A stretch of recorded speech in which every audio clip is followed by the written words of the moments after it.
नमस्कार दोस्तों, GK study with Rakesh में आपका हार्दिक स्वागत है। हम भारतीय संविधान पढ़ रहे थे। भारतीय संविधान का पहला चैप्टर यानी भारतीय संविधान का इतिहास को शुरू करेंगे। लेकिन इतिहास से पहले मैंने आपको बताया था कि हमें कुछ शब्द पढ़ने हैं। वो शब्द हमने लास्ट वीडियो लेक्चर में चर्चा किए थे। लास्ट वीडियो लेक्चर में मैंने सरकार के 3 अंग बताए थे। पहला अंग था जिसका नाम था दोस्तों व्यवस्थापिका। व्यवस्थापिका का कार्य क्या होता है वो मैंने आपको बता दिया। दूसरा अंग था दोस्तों कार्यपालिका। कार्यपालिका का कार्य होता है वो भी मैंने बताया था।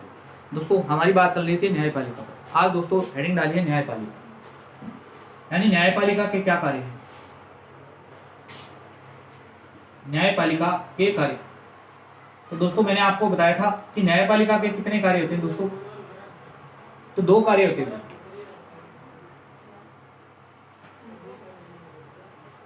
पहला कार्य क्या होता है दोस्तों, यानी प्रथम। तो प्रथम कार्य क्या होता है दोस्तों, संविधान यानी संसद के द्वारा अगर कोई कानून का निर्माण किया गया, अगर वह यानी प्रथम कार्य में लिख देता हूं दोस्तों, आराम से समझ में आएगा। प्रथम कार्य में अपनी पहली भूमिका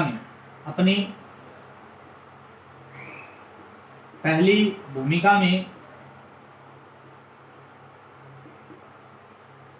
न्यायपालिका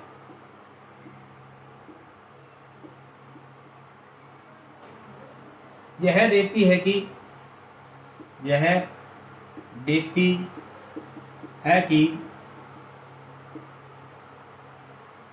व्यवस्थापिका द्वारा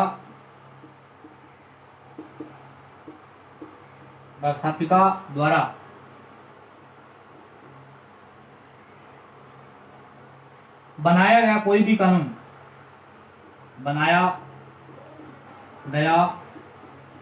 भी कानून संविधान के अनुसार है या नहीं, संविधान के अनुसार है या नहीं। अब दोस्तों संविधान के अनुसार है तो काम चलेगा। अगर नहीं है यानी संविधान के अनुसार नहीं है तो न्यायपालिका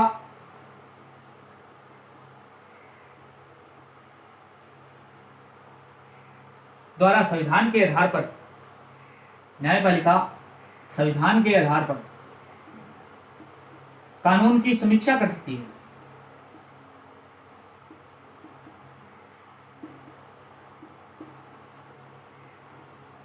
अगर न्यायपालिका को लगता है कि यह संविधान का आधारभूत संरचना यानी कानून की समीक्षा कर सकती है। यदि कोई कानून संविधान के अनुसार नहीं है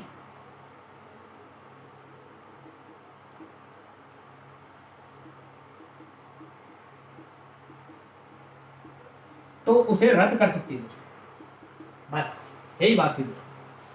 यानी पहली भूमिका में यह देखती है कि संसद द्वारा कोई भी कानून बनाया है क्या वह संविधान के अनुसार है या नहीं। अगर संविधान के अनुसार है तो ठीक है, नहीं है तो क्या करती है दोस्तों, न्यायपालिका संविधान में कानून की समीक्षा कर सकती है। और इस चीज को एक नाम सुना होगा दोस्तों, आप इसे कहते हैं न्यायिक पुनरावलोकन।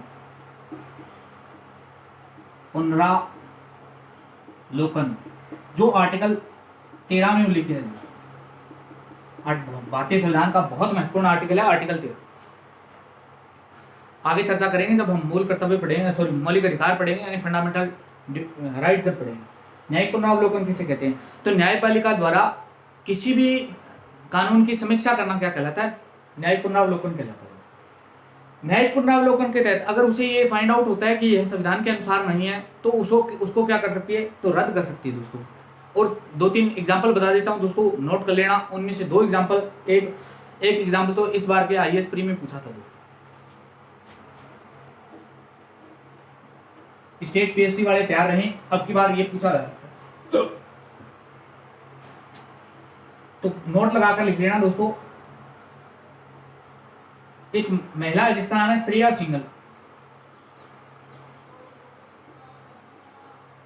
सिंघल वर्सेस भारत संघ 2015 का मामला था। भारत सरकार ने एक एक्ट बनाया था। भारत सरकार के उस एक्ट का नाम था दोस्तों सूचना एवं प्रौद्योगिकी अधिनियम, सूचना एवं प्रौद्योगिकी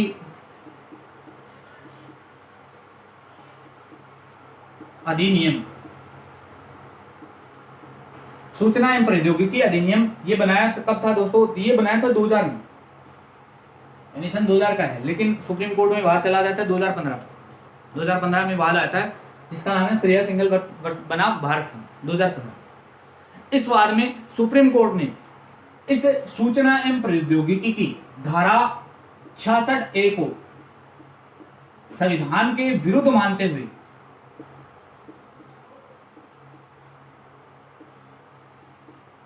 रद्द कर दिया था दोस्तों। ये प्रश्न हालांकि पीछे पूछा जा चुका है दोस्तों। श्रेया सिंघल वर्सेस भारत संघ, भारत सरकार का एक अधिनियम दोस्तों, इसको इंग्लिश में कहते हैं information and technology act 2000, Hindi में लिखते हैं सूचना एवं प्रौद्योगिकी अधिनियम 2000। इसको लेकर श्रेया सिंघल यानी नामक है वो व्यक्ति है, उन्होंने सुप्रीम कोर्ट में याचिका दायर की थी और याचिका में सुप्रीम कोर्ट ने यह पाया कि इसकी जो धारा 66A है वह संविधान का उल्लंघन करती है, यानी संविधान को विरुद्ध मानते हुए सुप्रीम कोर्ट ने इस धारा को रद्द कर दिया था। तो पहला एग्जाम्पल तो ये याद करेंगे। दूसरा एग्जाम्पल हम जब पढ़ेंगे दोस्तों सुप्रीम कोर्ट तब बताएंगे, हालांकि नोट करवा देता हूं 99वां संविधान संशोधन जो सुप्रीम कोर्ट में कोलेजियम व्यवस्था को लेकर था, यानी सुप्रीम कोर्ट के न्यायाधीशों की चयन प्रक्रिया को लेकर था। सुप्रीम कोर्ट ने इसे संविधान का यानी संविधान के विरुद्ध मानते हुए इसे पूर्णतः डिलीट कर दिया। भारतीय इतिहास में पहली यानी भारतीय स्वतंत्र इतिहास में पहला ऐसा कानून था जिसे पूर्णतः डिलीट किया गया था। आज तक कोई धारा हट रही थी, इसकी एक धारा हटी है। आगे भी पढ़ेंगे तो कोई धारा हटेगी दोस्तों। एकमात्र ऐसा संविधान संशोधन है जिसको पूर्णतः रद्द किया था सुप्रीम कोर्ट, यानी बात स्वयं सुप्रीम कोर्ट की थी दोस्तों, कोलेजियम व्यवस्था को लेकर था। और ये प्रश्न इस बार के IAS प्री में पूछा, तो आप गैस कर सकते हैं कितना अच्छा पेपर बन सकता है दोस्तों। यानी 99वां संविधान संशोधन, हालांकि हम पढ़ेंगे कब? जब सुप्रीम कोर्ट पढ़ेंगे। और कौन सा है दोस्तों? तो एक है IPC की धारा 377, इसको भी संविधान के विरुद्ध मानते हुए रद्द कर दिया था। IPC की धारा 377 किससे संबंधित है दोस्तों? तो गे एंड लेस्बियन से संबंधित है, उसको संविधान के विरुद्ध मानते हुए रद्द कर दिया था। और कौन सी है दोस्तों? तो IPC की धारा 497 दोस्तों, ये व्यभिचार से संबंधित है, इसको भी संविधान के विरुद्ध मानते हुए दोस्तों रद्द कर दिया था। आप दो एग्जांपल मोस्टली है, ये दोनों याद रखेंगे, श्रेया सिंघल वर्सेस भारत संघ और 99वां संविधान संशोधन। हालांकि 99वां संविधान संशोधन आगे हम जब टॉपिक पढ़ेंगे तो पूर्णतः इसको डिटेल से पढ़ेंगे। IPC की धारा 377 किससे संबंधित है? तो वो मैंने आपको बता दिया। 497 किससे संबंधित है? व्यभिचार से संबंधित है, और वो भी संविधान के विरुद्ध मानते हुए इसको रद्द भी कर दिया था। तो न्यायपालिका के ये थी पहली भूमिका दोस्तों। न्यायपालिका का दूसरा कार्य क्या है दोस्तों?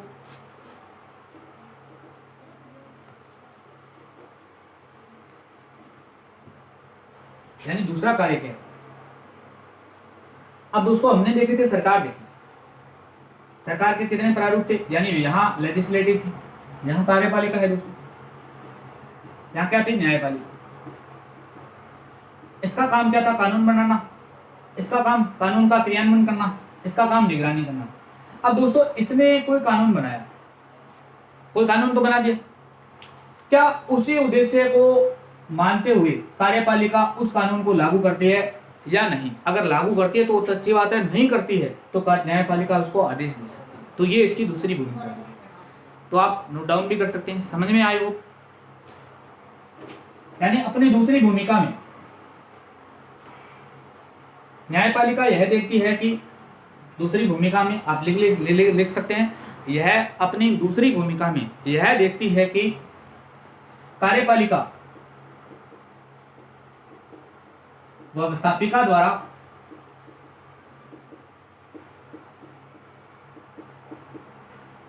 द्वारा बनाए गए कानून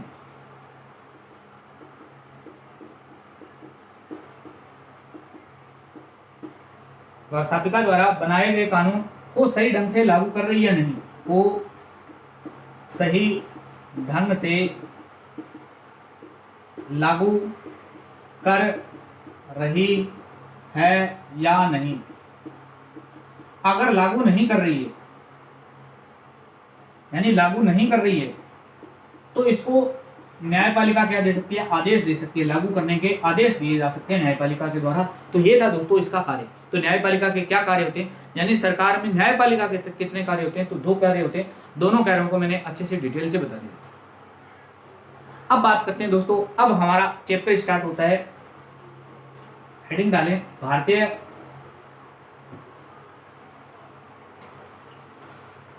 भारत का संवैधानिक इतिहास। भारत का संवैधानिक इतिहास। अब दोस्तों भारत का संवैधानिक इतिहास पढ़ने से पूर्व आपको एक शब्द और बता देता हूं, उसका नाम है संविधान। यानी संविधान शब्द का तात्पर्य क्या होता है दोस्तों। सबसे पहली बात तो ये है, क्या संविधान कोई टेक्नोलॉजिकल वर्ड है क्या? तो दोस्तों संविधान कोई टेक्नोलॉजिकल वर्ड नहीं है। संविधान का मतलब क्या है, हम 4 दोस्त हैं दोस्तों, पहले तो समझें। यानी कोई भी एक संस्था है, संस्था किस नियम से चलती है, किस परंपरा से चलती है, अगर उन बार यानी वह नियम और परंपरा से चलती है, उसी को संविधान कहते हैं दोस्तों। वो संस्था का संविधान है।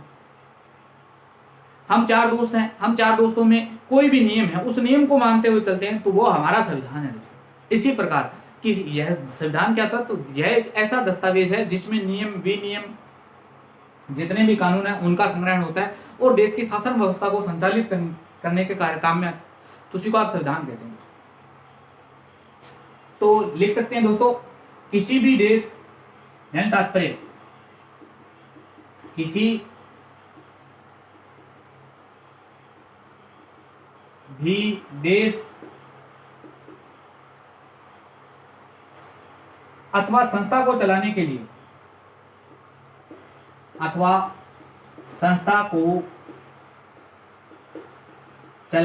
लिए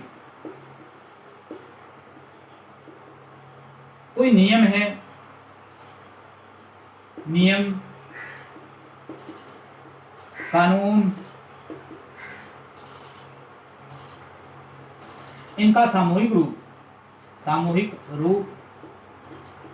कानून कहलाता है दोस्तों संविधान कहलाता है। डेफिनेशन कोई नहीं पूछेगा दोस्तों, अब वो सब आपको पढ़ना नहीं है कि संविधान लैटिन भाषा के कॉन्स्टिट्यूट से बना है, इसका तात्पर्य क्या होता है, वो सब आपके काम नहीं आएगा दोस्तों। पीछे इस स्तर की परीक्षा में ऐसा प्रश्न नहीं पूछा जाता। अब दोस्तों 2 प्रश्न आप ध्यान रखना, आंशिक रूप से संविधान कब लागू हुआ और पूर्ण रूप से संविधान कब लागू हुआ। आंशिक रूप से भारतीय संविधान कब लागू हो गया था दोस्तों, ध्यान रखना 26 नवंबर 1949 को, और 26 नवंबर 1949 को लागू हो जाने के कारण 2015 के बाद में 26 नवंबर को किस दिवस के रूप में मनाते हैं, तो दोस्तों ध्यान रखना विधि दिवस के रूप में सेलिब्रेट किया जाता है। और ये अब की बार शायद किस रेलवे के फर्स्ट जो असिस्टेंट का कुछ पेपर था उसमें ये प्रश्न पूछा था दोस्तों, विधि दिवस के रूप में कब सेलिब्रेट किया जाता है। विधि दिवस कौन से, या शायद CPSI में आया था, पता नहीं किसी ऑफिसर के ग्रेड के एग्जाम में आया था, विधि दिवस कब मनाते हैं। तो 26 जनवरी मत ठोक देना। पूर्ण रूप से कब बनाया लागू किया गया था, तो 26 जनवरी 1950 को दोस्तों। अब इस दिन क्यों लागू किया गया था, तो इसका अपना एक इतिहास है, वो हम जब भारत का संवैधानिक इतिहास पढ़ेंगे तो हम खूब डिटेल से चर्चा करेंगे। तो ये था दोस्तों संविधान का तात्पर्य, संविधान आंशिक रूप से कब लागू हुआ और पूर्ण रूप से कब लागू हुआ, इस पर हमने चर्चा की। अब दोस्तों बात क्या आती है, बात है 16वीं शताब्दी की।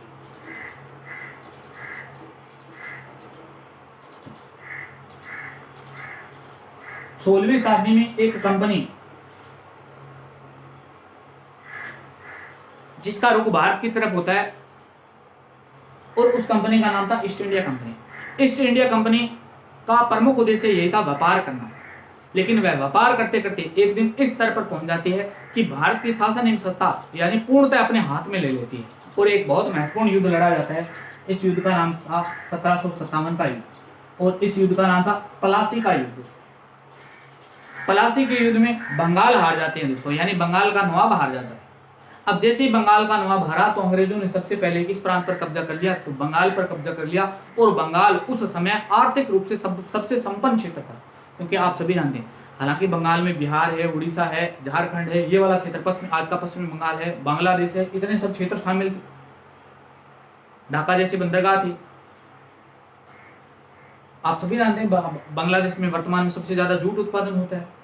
तो यानी बंगाल सबसे ज्यादा आर्थिक रूप से सबसे संपन्न देश था, और उस पर कब्जा किसका हो गया? बंगाल का, सॉरी अंग्रेजों का, ईस्ट इंडिया कंपनी का हो गया दोस्तों। इसके 7 साल बाद में एक युद्ध लड़ा जाता है दोस्तों इन्हीं के द्वारा, और 1764 में लड़ा जाता है। और 1764 में जिस युद्ध को लड़ा गया था उस युद्ध का नाम था बक्सर का युद्ध।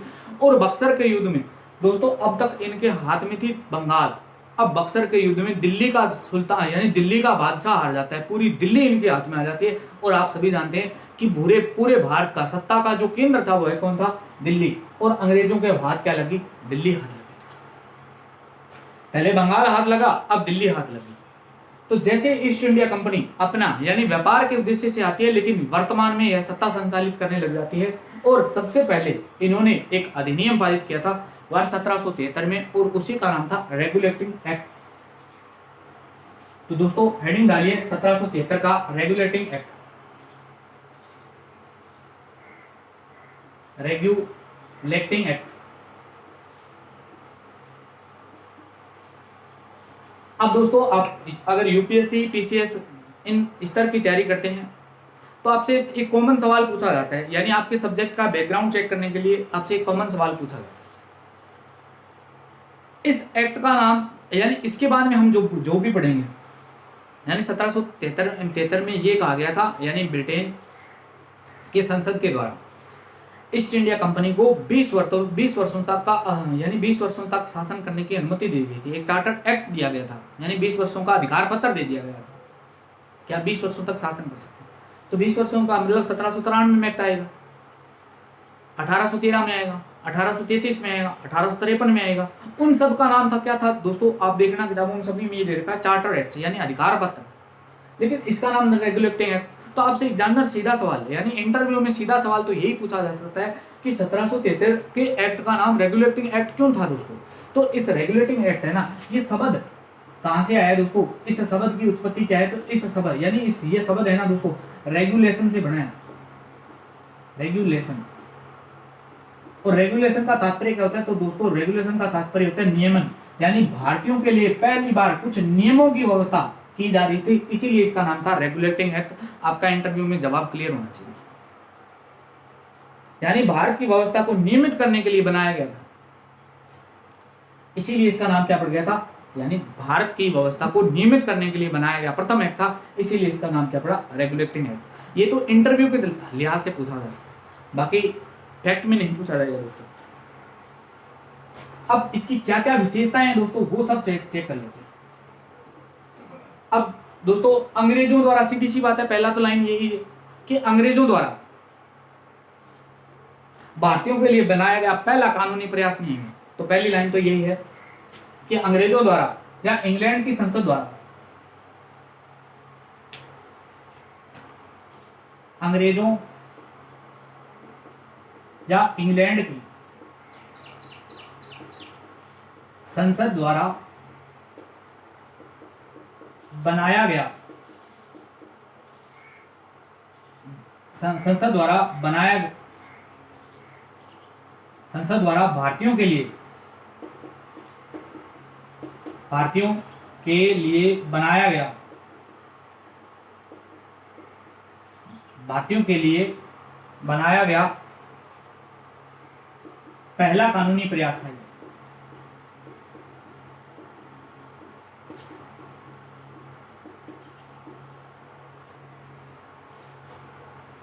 यानी इसी एक्ट के द्वारा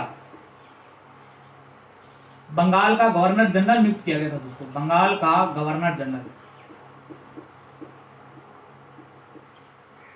नियुक्त।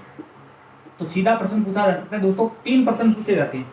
एक तो प्रश्न पूछा जाता है बंगाल का प्रथम गवर्नर जनरल, भारत का पहला प्रथम गवर्नर जनरल और भारत का प्रथम वायसराय।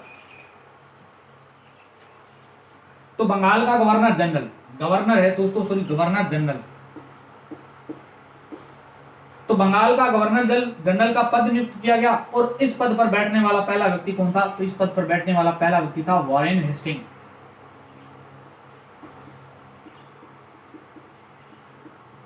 ये व्यक्ति बंगाल का प्रथम गवर्नर जनरल बना था दोस्तों। अब देखो बंगाल का प्रथम गवर्नर जनरल बना है, इसके नीचे बहुत सारे गवर्नर बनाए थे, मद्रास के भी बना दिए थे, वो गवर्नर थे। रॉबर्ट क्लाइव था, वो गवर्नर था।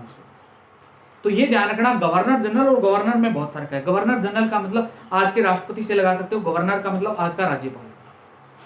तो बंगाल का पहला गवर्नर जनरल कौन था, यानी अब आगे चलकर हम देखेंगे भारत का गवर्नर जनरल, क्योंकि वर्तमान में इनका अधिकार क्षेत्र कहाँ है, तो बंगाल पे पूरी भारत में था ही नहीं। दिल्ली तो दिल्ली के बारे में जानते नहीं, क्योंकि सॉरी जानते तो क्या नहीं थे, दिल्ली के पर अधिकार ही नहीं है। यानी पूर्णतः जो इस समय तक इनका जो अधिकार क्षेत्र था वो इतना ही था, इसलिए बंगाल का ही गवर्नर जनरल नियुक्त किया था इन्होंने। तो बंगाल का प्रथम गवर्नर जनरल कौन नियुक्त हुआ दोस्तों, तो वारेन हेस्टिंग नियुक्त हुआ था। ये बात लाइन याद रखना। तो आप नोट लगाकर लिखना चाहो तो नोट लगे भी लगा सकते हैं, बंगाल का प्रथम गवर्नर जनरल है दोस्तों। अब दोस्तों एक चीज और 1773 के रेगुलेटिंग एक्ट में यह प्रावधान कर दिया गया था कि प्रत्येक 20 वर्ष के बाद में, यानी आपको 20 वर्षों तक का अधिकार पत्र दिया जाता है, अगले 20 वर्षों के बाद में आपको फिर से अधिकार पत्र की स्वीकृति लेनी पड़ेगी। तो दोस्तों 1773 के बाद में एक एक्ट पारित होगा, उस एक्ट का नाम क्या था, यानी 1773 के बाद में 20 वर्ष कब होंगे, तो दोस्तों 1793 में होंगे, 1793 में, 1813 में होंगे दोस्तों, 1833 में होंगे और 1853 में। अब दोस्तों इसका नाम क्या था, तो इसका नाम था रेगुलेटिंग एक्ट, लेकिन इन सब का नाम क्या है, तो इन सब का नाम था चार्टर एक्ट। चार्टर एक्ट इनका नाम क्या है दोस्तों, तो इनका नाम था चार्टर एक्ट, यानी अधिकार पत्र। अब आपको इंटरव्यू के तहत ये प्रश्न पूछा जा सकता है कि 1773 के रेगुलेटिंग एक्ट का नाम रेगुलेटिंग एक्ट था, जबकि 1793 1813 के एक्ट का नाम चार्टर एक्ट क्यों था, क्या जवाब देंगे इंटरव्यू के तहत। तो दोस्तों सीधा सिंपल सा जवाब है, यानी अंग्रेजों के द्वारा प्रत्येक 20 वर्ष यानी अंग्रेजों के द्वारा 1793 में 20 वर्ष का अधिकार पत्र दिया गया था, इसीलिए इसका नाम क्या पड़ गया था, चार्टर एक्ट। फिर आपसे वो प्रश्न पूछेगा फिर उसका रेगुलेटिंग एक्ट नाम क्या पड़ा, तो यानी भारतीयों के लिए पहली बार नियम एवं कानून की व्यवस्था की गई थी, इसलिए इसका नाम था रेगुलेटिंग एक्ट। तो ये चीज आपको आई होप क्लियर होगी दोस्तों, यानी इसका नाम चार्टर एक्ट क्यों पड़ा। इन सब में आपको कुछ नहीं पढ़ना दोस्तों, बस पढ़ना क्या है, तो 1833 में पढ़ना है। 1833 की एक विशेषता है दोस्तों, 1833 में भारत का प्रथम गवर्नर जनरल बना था, भारत का प्रथम गवर्नर जनरल। तो भारत का प्रथम गवर्नर जनरल बनने का खिताब किसके पास है, तो Lord William Bentinck. William Bentinck ये बना था दोस्तों भारत का प्रथम गवर्नर जनरल। आपसे पूछे बंगाल का अंतिम गवर्नर जनरल कौन था, तो बंगाल का भी यही था दोस्तों, यानी इस समय ये बंगाल का गवर्नर जनरल था, और बंगाल के गवर्नर जनरल से बंगाल के गवर्नर जनरल का पद का नाम क्या कर दिया, भारत का गवर्नर जनरल कर दिया दोस्तों। आई होप ये आपको क्लियर हो गया होगा। 1833 में ये बात हुई थी दोस्तों। दो तीन बातें सॉरी एक बात मिस कर गया दोस्तों, 1773 के एक्ट में एक प्रावधान ये भी किया गया था कि कलकत्ता में सर्वोच्च न्यायालय यानी सुप्रीम कोर्ट की स्थापना की गई थी, और इस सुप्रीम कोर्ट के प्रथम मुख्य न्यायाधीश कौन बने थे, तो लॉर्ड एम्पे बने थे दोस्तों। बस ये ध्यान रखना है दोस्तों, यानी 1773 के एक्ट में ये प्रावधान किया गया था कि कलकत्ता में सुप्रीम कोर्ट की स्थापना की जाएगी, लेकिन स्थापित कब हुआ, 1774 में। तो दोस्तों ध्यान रखना, दो प्रश्न है एग्जाम में पूछेगा, आपसे सीधा प्रश्न आ जाए कि कलकत्ता में सुप्रीम कोर्ट कब स्थापित हुआ, ऑप्शन में अगर 1774 है ही ना तो आप 1793 ही करके आएंगे, लेकिन अगर ऑप्शन में 1774 है तो वो आपसे 1774 ही आंसर माना जाएगा।